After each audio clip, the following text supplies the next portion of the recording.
Jessie Bates really talked about, emerging as a leader this offseason. Since you've been here, describe how he's developed in that area. Well, I was fortunate enough to get him still young in his career. And I think that, with every player that's made impacts both on the field and in the locker room, it usually takes a little bit of time. And Jesse is, his credibility has grown on the field. His peers see it, and that sometimes can lead to leadership type roles. And I think Jesse's done a good job with that. Hey, he's had some success on the field, as we've all seen. He's a really good worker, and that in turn has worked into his leadership role, and it's good to see. How much does that help you, Lou? Having a young guy like that the rookies can probably relate to, but obviously the veterans can too with what he's done on the field. Does that make your job easier to have a leader like Jesse? Yeah, I think the more leaders we have, we always say, hey, when the players take ownership and the players, it's there, the peer pressure is coming from them, and it just makes all the coaches' jobs a little bit easier. What's the next step for Jesse? What's his next level? Yeah, don't take a step back. Keep progressing. Keep building his game as we move him around even more, and give him some more jobs to do. But keep forging ahead. And he's at a tough position, and he's done well at it. And he's just got to keep progressing with everything. Who's the best leader you've ever worked with, Coach, in terms of your coaching career? Is there a guy that comes to mind that's like, wow, this guy was the model? Yeah, guys that jump off of my head immediately, I'd say, Byron Leftwich at Marshall when he was the quarterback and I was the DB coach, and he's getting carried down the field on one leg. That was pretty awesome leadership. But he was also involved in everything, and not only was the best player on the team, but was clearly the alpha male leader, and then a guy like Cam Wake, who would led both by example and by his words. Didn't always have a ton to say, but when he called the guys up, he let everybody know what his thoughts were, and they obviously listened. So those two pop up in the top of my head. Coach, the turnout for OTAs was, maxed out. From the defensive side, did you have a sense that was going to happen, that all these guys were coming in regardless, laser focused and ready to go? I just think that it goes back to, the type of guys we have in the locker room, the type of culture that we're investing in and building here, is that they all wanted to be here. They all wanted to learn, a bunch of new guys on defense, and it's just a tribute to the players that we got off to, start and build at a good foundation here leading into training camp. Thanks. Lou, a couple of things. First off, what's it been like for you to see Byron turn into a really good offensive coordinator and one of the most sought after offensive coordinators in the league right now? He's a good friend. Again, know each other now for quite some time, but proud of him. Doesn't surprise me.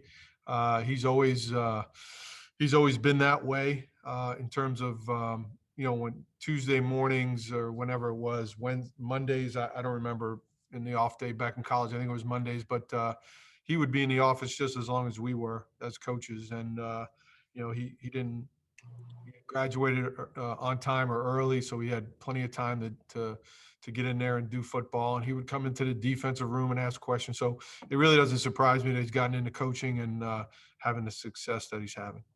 All right. And secondly, when you look at Trey Hendrickson and what he can do, what does Trey need to do well to kind of carry over that success he had last season? Yeah, just be himself and continue to build off of the success that he had. And to me, you watch him and how he got his 13 and a half sacks, and it's just with great effort, great technique. He's a guy that's a perfectionist, and we'll just keep building on that. And again, he wants to be as consistent as anybody. He wants to throw up as many sacks as he had last year, if not more. And the way he works and his effort and how much he cares about it, you can see why the guy's successful. even though he's only a second-year guy. Is Logan Wilson the leader among the linebacker group now? You know, he's taken strides that way. And I made a comment to Al Golden yesterday, how well Logan is communicating. And for a young guy, when you think about it, you know, he missed the games he missed last year, didn't have an off season, didn't have a spring. And so in a lot of ways, you know, this is just a continuation of his rookie year. And he is really, to this point, done very well. And we continue him to see that way. I think Jermaine Pratt is, communicating very well also, and trying to get guys in the right positions. So between those two guys, they've really stepped up so far this spring. Coach, looking at the guys you brought in on the edge in free agency and the draft, you know, kind of looks like a kind of a common thread there with those guys: ability to drop, ability to play the run. Are they part of something of a larger picture where maybe you're trying to, you know, mix it up a little bit, trying to get pressure on the quarterback? Do you see any major changes in how you're going to use those edge guys and you have the last couple of years? No, I mean, I think that the more multiple each of our players can be, the more flexibility that they bring allows us to do more. So, you know, if they're not just a one position or one, hey, this is the trait that he has and this is the only thing you do, we're trying to find guys that can do multiple things, which allows us to do more on defense. And I think that those guys are set up to first and foremost rush and affect the quarterback. That's job 1A. That's what they have to do. And everything else kind of spins off of that or plays off of that. So if they can drop, well, that's a bonus. If they're a really good run edge defender, great, you know. But it always starts kind of in that order: rushing, setting the edge, and then the other stuff, the coverage stuff, would be you know, a third to that job responsibility. Lou, kind of piggybacking off that a little bit. I know Trey and Larry both talked about that being used in different ways. They hadn't necessarily been used before, at least not to that extent. Is there any apprehension in having them do stuff that isn't necessarily on tape as much? And is that something you can easily figure out in camp and the preseason, where they're at with the ability to do that type of stuff? Yeah, I think, you know, Trey, you know, dropped a bunch in New Orleans, you know, when there was a fire zone or simulated pressure. So he's done it. You know, the young guys have all done it in college. So I think, you know, who's best at it, you know, you turn on anybody's tape, all these guys at some point are dropping. Khalil Mack drops in coverage, you know, Von Miller drops in, you know, you're kind of trying to keep the offense off balance that way. Is that what we want to do? No, we want them going forward. And like I said, the first thing they'll do is go rush and affect the quarterback. But again, the more they can do, the better, and it gives us some more flexibility. Given the nature of what the preseason is, you know, you can't see the guys hit or do anything really that physical. What was the number one thing that you wanted to get accomplished this spring? Yeah, come out with a good foundation of our base stuff and alignments and communication, and because really that's what you get done this time of the year, where, you know, the physical part of the game is not a factor right now. So to say that this guy is really defeating blocks well or using his hands well, you know, that stuff will come in training camp. But to have an understanding of, hey, this is where I line up, this is my responsibility, this is where my help is. You know, this is who I'm working with on this particular play or this particular defense. I think we did that, and we came out of that with a really good understanding, and hopefully we'll hit the ground running when we come back for training camp. You say it all the time, and all defensive coordinators do, that it takes all 11 guys to play defense. And given that you have so many new pieces there, what's a realistic time frame to get those guys in sync and all working together on the same page? Before the first game. So where are they at now? Are you happy with the progress in that regard? Yeah, I mean, again, you know, it all threw us for a loop last year, where we said, well, how the heck are we ever going to play a season without having any spring and no preseason games? So the fact that we got these practices in, the fact that we've been meeting with the guys and doing all this with all the new guys that we have, we feel like we're exactly where we want to be. We still got a ways to go, but we're happy with where we're at this point. Did you throw a lot at them, Coach? Yeah, we did. Yeah. Yeah, we did. We definitely felt as a staff and myself, let's throw a bunch at them in a short amount of time. And then even if we don't get to practice at all, even if it's in a walkthrough or on a sign a line, where they can at least have heard a call, get lined up in it, and then we can build from there. So when we come back, it'll be all right. Hey, I remember this, and we'll just kind of polish it up where it's not the first time they're hearing it. Coach, you have to be pleased to have all your guys out there, just injuries and everything that happened last year to start with a full complement of players.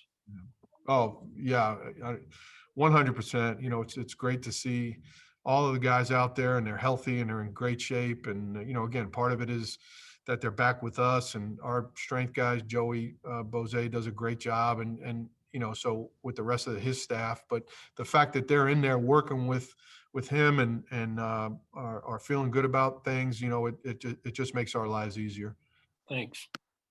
Lou, how happy are you with the secondary and how the potential it has with a lot of guys in there with a lot of credentials that they bring to the table? How pleased are you with what you've seen from them as a group? Yeah, so far so good. You've got all experienced players out there that have seen a bunch of different things in this league, which always helps. You're not dealing with any first or second year players. You're all veteran guys across the board, and they are problem solvers. They're working through. Mike Hilton coming from Pittsburgh in a different scheme to a degree, and him working out exactly where his fits are in the run game and what his pass responsibilities are. They've all picked it up very well, and our coaches, Steve Jackson, Rob Livingston, those guys have done a really good job back there getting those guys to work together and play together early. Talking about a guy like Hilton, Lou, he brings a lot to the table. You didn't blitz. I mean, obviously you can only do what you can do with what you got. You got a guy that can blitz.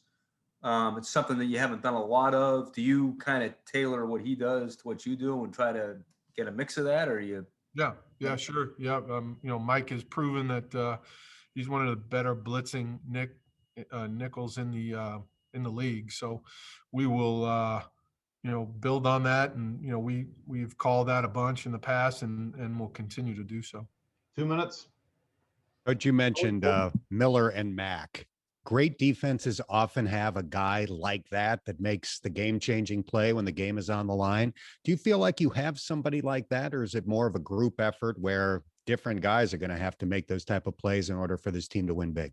Yeah, well, I think, when you just go up off pure stats, a guy like Trey, who again was second in the league in sacks last year, that fits in that mold where you got a guy that, when the balls or the game's on the line, he's going to step up and make it.